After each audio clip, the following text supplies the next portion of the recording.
जय हिंद दोस्तों, स्वागत है आपका हमारे इस YouTube चैनल पे। तो दोस्तों, आज का वीडियो बहुत ही इंपॉर्टेंट होने वाला है कि आप BSS से इंटर लेवल सेकेंड में सफलता कैसे हासिल करें, क्योंकि इस एग्ज़ाम का पैटर्न क्या है, कहाँ कहाँ से क्वेश्चन आते हैं, इन सभी को देखना बहुत ही ज़रूरी हो जाता है। और आज हमारे साथ जो है हमारे साथी राजेश कर्मचारी रामशेखर जी का मैं स्वागत करना चाहूँगा अपने चैनल पे। और हम दोनों मिलकर जो है इस बात की चर्चा करेंगे कि जो फिलहाल है, जो कभी एग्ज़ाम दिए नहीं है BSSC के, वो कहाँ से स्टार्ट करें। तो सबसे पहले मैं रामशेखर जी से पूछना चाहूँगा कि सबसे जो सिलेबस होता है, सिलेबस को जानने के लिए सबसे बेहतरीन तरीका क्या होता है। नमस्कार दोस्तों। मैं अपने दोस्त यशवंत कुमार जी को बहुत बहुत धन्यवाद देना चाहूँगा, क्योंकि उन्होंने हमें मौका दिया अपनी बात को रखने के लिए। और यह इसलिए ज़रूरी हो जाता है ताकि हम भी सोचें कि जो मैंने फेस किया था अपनी तैयारी के दौरान, वो अपनी तैयारी के लिए जो ज़रूरी चीज़ है वो आपको मतलब आप भी कर सकें और ज़्यादा कठिनाई का सामना नहीं करना पड़े। तो इस तैयारी के लिए आपको मेन ज़रूरी क्या है वो चीज़ हम बताना चाहूँगा। सबसे ज़रूरी चीज़ ये है कि आप लगभग सभी लोगों का सिलेबस, तो जो सिलेबस में जो टॉपिक दिया हुआ है वो तो कंप्लीट हो ही गया होगा। तो मेन चीज़ है अब प्रैक्टिस। तो प्रैक्टिस आप कीजिएगा कैसे। तो प्रैक्टिस के लिए हमने जो मेथड यूज़ किया था वो हम बताना चाहूँगा। और कुछ बुक्स हैं जिसको मैं आपको तैयारी के टिप्स के रूप में बोलना चाहूँगा। कुछ नहीं, ऐसे तो मैक्सिमम बुक्स लगभग सही ही रहता है। जो मैंने प्रीफर किया उसके बारे में बताऊँगा कि मैंने एक किरण पब्लिकेशन का जो क्वेश्चन बैंक है उसको प्रीफर किया था। तो उसमें आपको करना क्या है कि 2 टाइम फिक्स करना है। जो उसमें क्वेश्चन बैंक है उस क्वेश्चन बैंक को आप थ्रूली रिवाइज मतलब बनाइए, अपने से बनाइए और उसमें देखिए कि आपका कितना सही हो रहा है।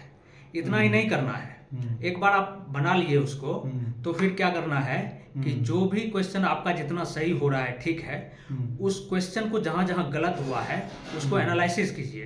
एनालिसिस करने में क्या करना है कि उसका जो पीछे उसका आंसर दिया रहता है उस आंसर को देखिए, उसके बारे में क्या लिखा है उसको पढ़िए, पूरा जहाँ जहाँ गलत हुआ है उसको एनालाइज कीजिए।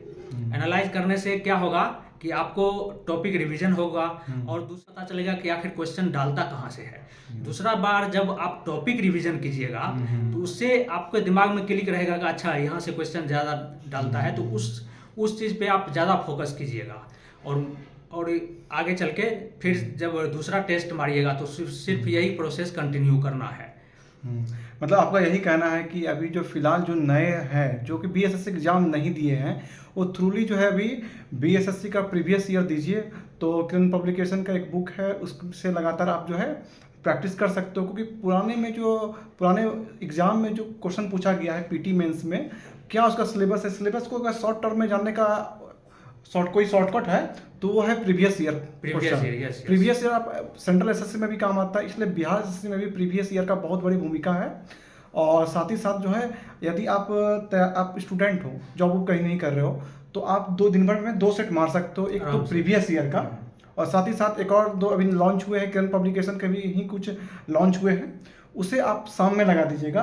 और जो एनालिसिस है, जो व्याख्या वाला जो होता है, उस पर कितना ध्यान देना पड़ता है सर, वो बताइएगा आप। व्याख्या के टॉपिक पे तो हम तो कहेंगे कि जो क्वेश्चन आप जान रहे हैं उसको भी एक नज़र देख लिया कीजिए। और उसको जैसे आप सिलेबस को थ्रूली पढ़ते हैं, बुक को पढ़ते हैं और टिक लगाते हैं, तो हम तो यही कहेंगे कि जब आप व्याख्या को पढ़ रहे हैं तो उसको पेंसिल से कलर करते जाइए, पेंसिल से उसको जो इम्पोर्टेंट पॉइंट है उसको मार्क करते जाइए। फिर जब अगला टाइम होगा तो अगला टाइम आपको सेट प्रैक्टिस करने का ज़रूरत नहीं, मतलब सेट फिर से बनाने का ज़रूरत नहीं है। उसी सेट को सिर्फ वो जो क्वेश्चन जो आपसे नहीं बना है उसको आप रिवीजन कर लीजिए।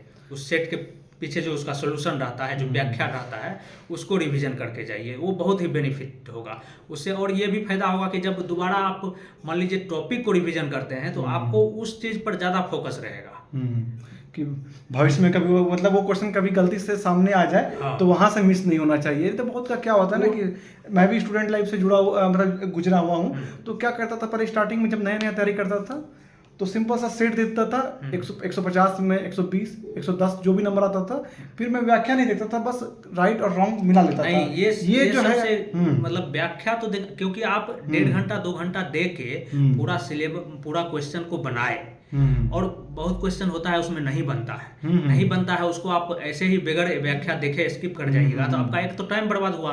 आधा घंटा उस व्याख्या को देख लीजिए, उससे ये बेनिफिट होगा कि आपको ये पता चलेगा कि क्वेश्चन आखिर पूछ कहाँ से रहा है, किसके सराउंडिंग में क्वेश्चन घूमता है, आखिर बीएसएससी या फिर जो भी एग्जाम क्वेश्चन डाल रहा है वो डाल कहाँ से, एग्जामिनर डाल कहाँ से रहा है क्वेश्चन, तो ये पता चलेगा। तो आपका जब दूसरा बार टॉपिक आप रिवाइज करने जाइएगा तो आपको उस चीज़ पे ज़्यादा फोकस रहेगा।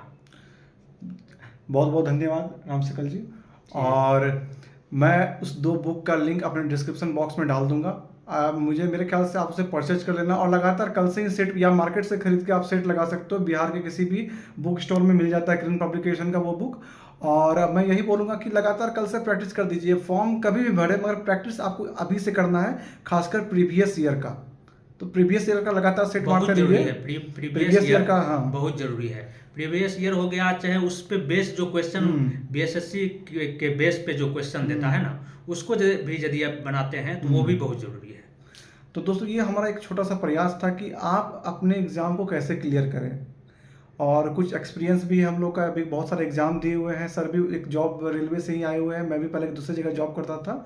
तो हमारा एक्सपीरियंस कहीं ना कहीं आपके लिए कारगर सिद्ध होगा। इसलिए मैं यही आपको सजेशन करूँगा कि आप प्रैक्टिस करना चालू कर दीजिए। अब इधर उधर ज़्यादा ध्यान नहीं देके जो आपको फोकस है, जहाँ एग्जाम मेनली फोकस करना, क्योंकि बिहार एसएससी अब 2014 से 22 नहीं लगाने वाली है हम लोग जैसा, वो 2022 की वैकेंसी सचिवालय सहायक का यहाँ देखिएगा कि 5 अक्टूबर को उनका डीवी चालू हो गया, और लास्ट होते होते मुझे लगता है ज्वाइन भी करा देगी। तो बीएसएससी इंटर लेवल में भी यही होने वाला है, मैक्सिमम टू मैक्सिमम 2024 के लास्ट तक आप लोग ज्वाइन कर जाओगे, ऐसा चांस है। और इसमें सबसे बड़ा दिक्कत होता है कि जो नए कैंडिडेट हैं, क्योंकि जो जॉब में है उन्हें कोई परेशानी नहीं है, बस वो जीके जीएस पे फोकस करेंगे। मगर आपको जो इतना टाइम मिल रहा है तो उसका सदुपयोग कीजिए, 2-3 सेट जरूर मारिए, और जो प्रैक्टिस करना है अपने हिसाब से, और साथ ही साथ जो व्याख्या है उस पर विशेष ध्यान दीजिए। तो दोस्तों, वीडियो में बने रहने के लिए धन्यवाद। मिलते हैं न्यू अपडेट के साथ, तब तक के लिए जय हिंद, जय भारत।